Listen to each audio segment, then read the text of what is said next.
bem-vindos à nossa análise. Hoje a gente mergulha numa questão fundamental levantada pela fonte, né? Quem foi Jesus? Exato. Foi só um grande mestre moral ou tinha algo mais ali? Pois é. Vamos olhar os argumentos que o material traz, que se baseiam muito, sabe, em profecias lá do Antigo Testamento e também no que o próprio Jesus falou sobre ele mesmo. Entendi. É importante, acho, notar logo de cara que a fonte assume que os documentos do Novo Testamento são historicamente confiáveis, tá? É o ponto de partida deles. Certo, claro. Então, vamos desvendar isso. E a fonte começa com uma história bem pessoal, né? Uma história lá dos anos 60 que parece que marca bem o ponto. Isso mesmo, a história do Barry Leventhal. Barry Leventhal, um jovem judeu, estrela de futebol americano na UCLA.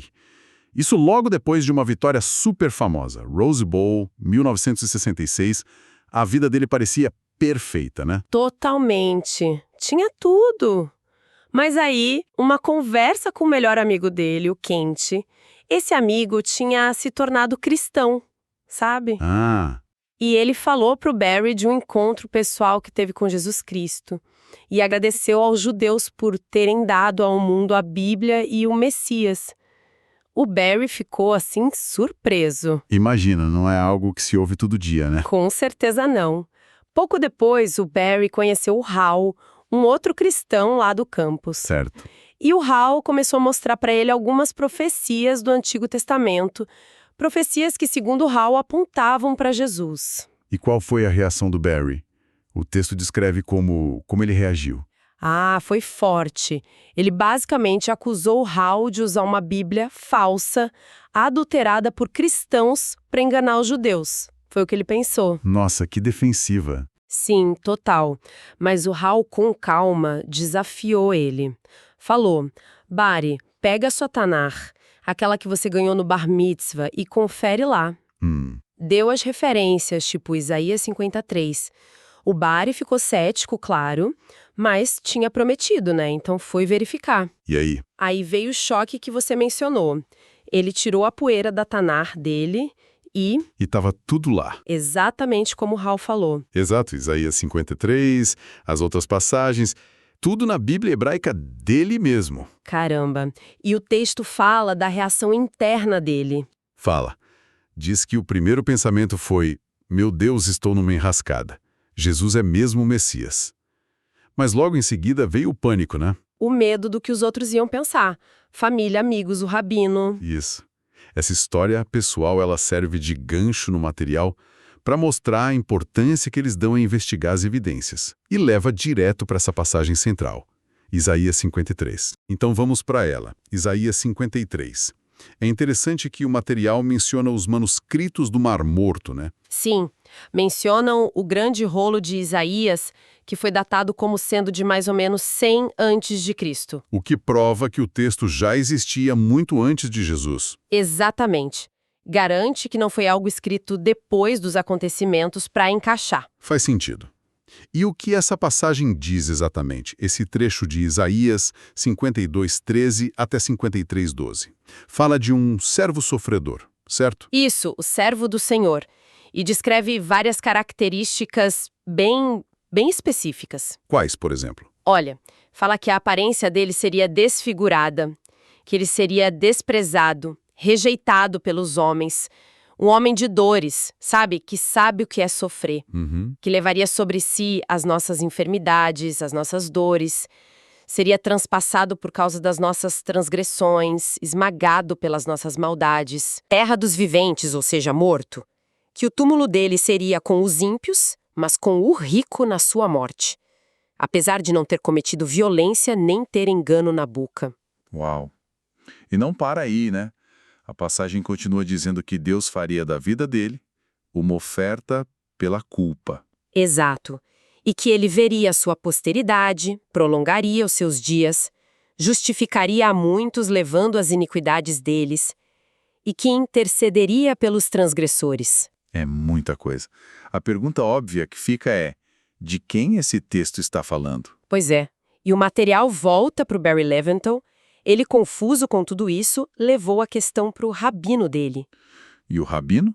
O que ele disse segundo a fonte. A resposta que a fonte atribui ao rabino é bem reveladora dessa tensão. Ele teria dito algo como: Barry, precisa admitir que quando leio Isaías 53, parece mesmo que está falando de Jesus. Nossa, ele admitiu isso. Sim, mas aí veio um mas. Mas, como nós judeus não acreditamos em Jesus, então o texto não pode estar falando de Jesus. Ah, entendi. É o raciocínio circular que o Barry percebeu. Não pode ser porque a gente não acredita que seja. Exatamente. O material até cita aquele ditado: o pior surdo é aquele que não quer ouvir. Mostra a dificuldade de lidar com algo que desafia uma crença raiz, né? Com certeza. E como a fonte resume as características desse servo, então, baseado em Isaías? Bom, juntando tudo, o servo seria escolhido por Deus, ungido pelo Espírito, focado na justiça, com um ministério que alcançaria outras nações. Uhum. Predeterminado, um mestre talentoso, mas que enfrentaria muito desânimo e oposição violenta. Teria origens humildes, sofreria no lugar de outros. Isso é chave, a ideia do sofrimento vicário, substitutivo. Certo, pagando pelos erros alheios. Isso. Seria morto depois de uma condenação, mas, ponto crucial, voltaria à vida. E depois seria exaltado. E tem aquele detalhe importante, né, que ele seria sem pecado. Isaías 53, verso 9. Exatamente. E é aí que a fonte contrasta essa descrição com a interpretação judaica que surgiu bem depois, lá pelo século XI, com o rabino Rashi. Que interpretação é essa? A interpretação de que o servo sofredor seria, na verdade, a nação de Israel. A Israel como um todo sofrendo. Sim, mas o material levanta objeções a essa ideia, argumenta contra isso. Quais são os argumentos? Basicamente, 3. Primeiro, o servo é descrito como sem pecado. A fonte argumenta que isso não bate com a própria narrativa do Antigo Testamento sobre Israel, que mostra o povo pecando, precisando de sacrifícios, de profetas chamando o arrependimento. Ok, faz sentido pela ótica deles. Qual o segundo? Segundo, o servo é submisso, como um cordeiro levado ao matadouro. Já a história de Israel muitas vezes é de resistência, de luta, não exatamente essa submissão passiva. Entendi. E o terceiro? O terceiro ponto, talvez o mais teológico, o servo morre como expiação pelos pecados de outros. Morre no lugar de outros. Israel, como nação, não morreu pelos pecados de outras nações. Na visão bíblica que a fonte apresenta, cada povo responde por si. Certo. Então, a sugestão do material é que essa interpretação de Rashi, de Israel ser o servo, talvez tenha surgido como uma forma de evitar a conclusão de que Jesus se encaixaria nessa descrição de Isaías 53. Entendi a linha de raciocínio. Isaías 53 é impactante na forma como apresentado. Mas o argumento não para aí, né? Dizem que faz parte de um quadro maior. Exato. A fonte fala de um mosaico de profecias, várias outras previsões espalhadas pelo Antigo Testamento que, segundo eles, apontam unicamente para Jesus. Que tipo de previsões? Olha, eles agrupam por temas. Por exemplo, sobre a origem dele, que seria descendente de uma mulher, lá em Gênesis 3,15, a semente, descendente de Abraão, da tribo de Judá, da linhagem do rei Davi. Ok, a genealogia. Isso. E até o local de nascimento, Belém, como diz Miqueias 5.2. Depois sobre o ministério e a morte, que seria precedido por um mensageiro, tipo João Batista, que visitaria o templo de Jerusalém antes da destruição dele em 70 DC, como Malaquias 3.1 indicaria. E tem aquela profecia de Daniel 9, né?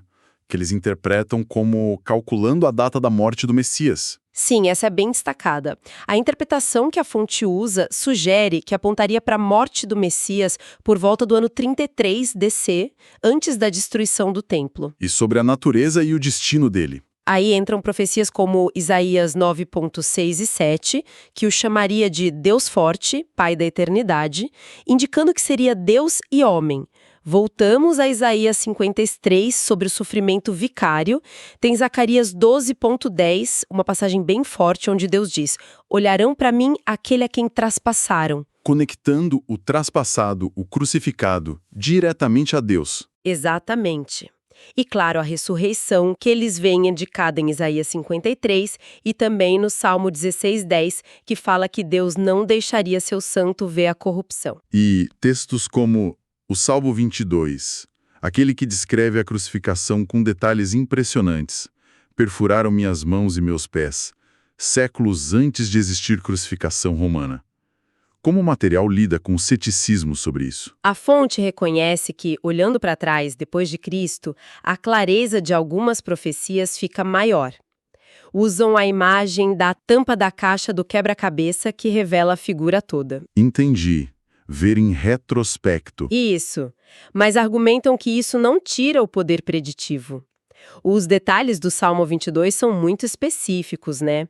O grito na cruz, meu Deus, por que me abandonaste? A zombaria das pessoas, a sede, as mãos e pés perfurados, os ossos que não seriam quebrados, a divisão das roupas por sorteio. Nossa, são muitos detalhes que batem com os relatos da crucificação. Pois é. A ideia que eles apresentam é: o Antigo Testamento esconde Cristo, o Novo Testamento o revela, a promessa e o cumprimento. Então o argumento é, as profecias apontam para o Messias divino. Mas e o próprio Jesus? Ele se declarou Deus? A fonte diz que os autores do Novo Testamento certamente o viam assim.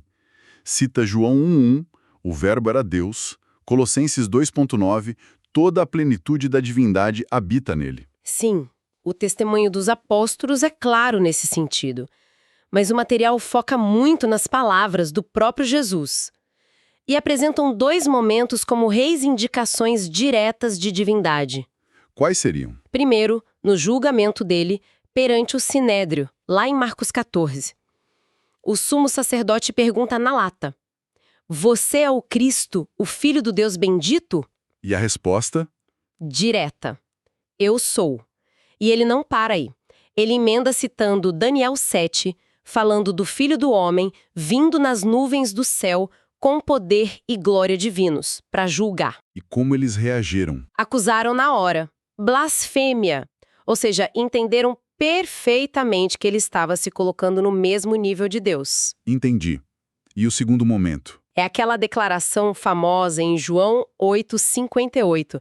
Ele está discutindo com líderes judeus e diz: antes de Abraão nascer, eu sou. Eu sou. O eco emi. Exatamente. A fonte conecta isso diretamente com o nome de Deus revelado a Moisés no Êxodo capítulo 3. Eu sou o que sou. Indica existência eterna, autossuficiência, divindade. E a reação deles também mostrou que entenderam assim, né? Sim, pegaram pedras para atirar nele, a pena para blasfêmia. Novamente, a reação confirma como a afirmação foi entendida. Além dessas mais diretas, o material fala de reivindicações indiretas, tipo Jesus assumindo papéis que eram só de Deus no Antigo Testamento. Sim, vários exemplos. Ele diz ter tido glória com o Pai antes da criação do mundo, lá em João 17, mas Isaías diz que Deus não divide sua glória. Ele se intitula o primeiro e o último em Apocalipse, que é um título de Deus em Isaías, diz ser o bom pastor em João 10, mas o Salmo 23 diz: o Senhor é o meu pastor. Associando a si mesmo o papel de Deus com o pastor. Isso. E mais, diz que vai ser o juiz de todos, em Mateus 25, papel que era de Deus. Que é a luz do mundo, em João 8, enquanto o Salmo 27 diz: o Senhor é a minha luz. Reivindica poder para dar vida, perdoar pecados. Perdoar pecados é um ponto forte, né? Marcos 2, a reação foi imediata. Quem pode perdoar pecados senão Deus? Exatamente. Ele ainda reivindica toda a autoridade no céu e na terra, dá mandamentos em seu próprio nome e, muito importante, ele aceita a adoração. Aceitar a adoração? Sim. A fonte lista várias vezes que pessoas o adoraram. O leproso curado, o cego de nascença, os discípulos no barco, Tomé dizendo: Senhor meu e Deus meu. E Jesus nunca disse: Não faça isso. Para um judeu monoteísta, isso seria impensável se ele não fosse Deus. Certo. Então, juntando tudo isso, profecias, as falas diretas e indiretas, as ações, a fonte nos leva para aquele dilema famoso do C.S. Lewis, né? Exato, trilema. Mentiroso, lunático ou senhor. Se Jesus afirmou ser Deus, como as evidências apresentadas sugerem, Ele não pode ser apenas um grande mestre moral, porque um mestre moral não mentiria sobre a coisa mais importante, quem ele é. pois é. Então sobram as opções. Ou ele sabia que não era Deus e mentiu, mentiroso, ou ele realmente acreditava que era Deus, mas estava enganado, lunático. E a fonte descarta essas duas opções. Descarta, mentiroso. Argumentam que não combina com o altíssimo padrão ético dos ensinos dele, nem com o fato dele ter morrido por essas afirmações. Por que morrer por uma mentira? Certo. E lunático. Também descartam. Apontam para a profundidade, sabedoria, coerência dos ensinamentos dele. A percepção geral, até dos inimigos, era de alguém lúcido, não um louco. O que nos deixa com a terceira opção. Senhor. O argumento do material é que as evidências que eles apresentam, profecias cumpridas, milagres, vida sem pecado e o ponto culminante, a ressurreição, apontam nessa direção. Validam a afirmação dele. É uma escolha difícil que a fonte coloca. Mentiroso, lunático ou senhor. Não dá para ficar no meio termo do bom mestre. Mas sempre tem objeções, né? Por exemplo, por que Jesus nem sempre foi tão direto ao ponto sobre ser Deus? Por que usar títulos como Filho do Homem, falar por parábolas às vezes? Sim, o material aborda isso. Apresenta algumas possíveis razões. Uma seria política. O povo esperava um Messias guerreiro, libertador de Roma. Se Jesus saísse gritando, "Eu sou Deus", podia gerar uma revolta imediata e atrapalhar a missão dele, que era outra. Evitar um mal-entendido da missão dele. Isso.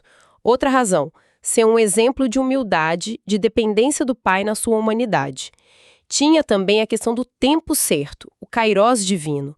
Ser explícito demais cedo poderia antecipar a cruz. Ser reservado demais poderia não atrair seguidores. Uma linha tênue. E, por fim, argumenta o que era um respeito ao livre-arbítrio. Dar evidência suficiente para quem quisesse crer, mas não tão esmagadora a ponto de forçar a crença, de tirar a escolha. E reforçam, em momentos decisivos, ele foi direto sim, como no "eu sou" e no julgamento. Entendi. E outra objeção comum, aquelas passagens onde Jesus parece se colocar como inferior ao Pai, tipo quando ele diz, "Por que você me chama de bom? Ninguém é bom a não ser Deus", ou "O Pai é maior do que eu", ou quando diz que não sabia o dia e a hora da volta dele. Certo. A explicação que a fonte dá para isso passa pelas doutrinas da Trindade e da Encarnação. Que são conceitos complexos. Sem dúvida. Mas a ideia básica é: a Trindade diz que existe um só Deus, mas em 3 pessoas coiguais: Pai, Filho e Espírito Santo. Iguais em natureza divina. Ok? A Encarnação diz que o Filho, Jesus, sem deixar de ser Deus, assumiu uma natureza humana completa. Então, Jesus tinha 2 naturezas, divina e humana, unidas numa só pessoa. 2 naturezas, divina e humana. Isso. Então, quando ele diz algo que soa como limitação ou subordinação, a explicação é que isso se aplica à sua natureza humana ou ao seu papel funcional na redenção. Ah, entendi. Tipo, o Pai é maior do que eu, seria sobre o papel, a função, não sobre a essência. Exatamente. Iguais em essência divina, mas distintos em função na obra da salvação. Ou, no caso de não saber o dia e a hora, isso se aplicaria à sua consciência humana, durante seu ministério terreno. Uma autolimitação voluntária. Não que sua natureza divina não soubesse. É uma forma de harmonizar essas passagens com as que afirmam a divindade dele. Sim. A fonte argumenta que a Trindade, embora um mistério, não é ilógica. E ajuda a entender essas questões. E até outras, como a existência do amor desde a eternidade em Deus, amante, amado, espírito de amor entre eles. Ok. Então, para a gente ir fechando a análise do material, o argumento central é que essa convergência toda, profecias, o que Jesus falou, o que ele fez e a ressurreição, constrói um caso forte para a identidade dele.